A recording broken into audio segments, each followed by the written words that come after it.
In next 3 minutes, I want to talk about the very serious issue that is currently raising, that is cyber security. So actually, what is cyber security? Why we need cyber security? So I want to give a real life example. Like we have our homes, we have doors on it, we have locks on that. And why? It is to secure our home. As same, we have digital spaces.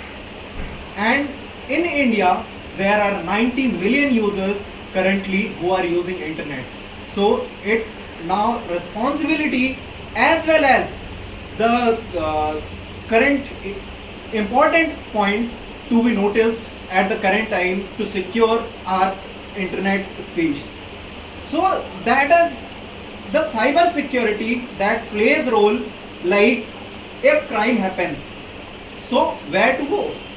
So the cyber security is, there are cyber cells, like police takes FIR and cases against that criminal or whoever is there.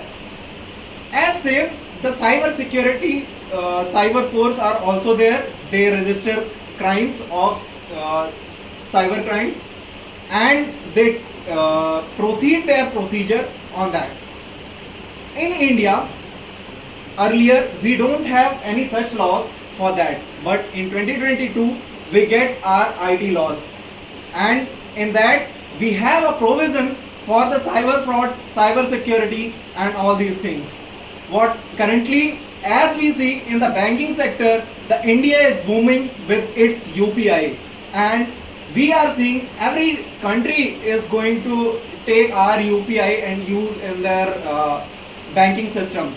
So in India also we recently seen that lots of scams are there. So recently, 2 to 3 days before, Government of India, Ministry of Home Affairs has mandatory given notices to the banks that they should use the government's Mule Hunter software that will see the frauds that are happening and the mule accounts that miscreants are creating to commit such frauds. In conclusion, I want to say that, like Sarvam AI that India has recently given to its citizen, it's about the cyber security and the security in the Internet of Things of our India, and the databases that are currently generating in India, that will also give the cyber security to India, because we have our own space now, and it will give us leverage to see and search the operation in that. Thank you, gentlemen.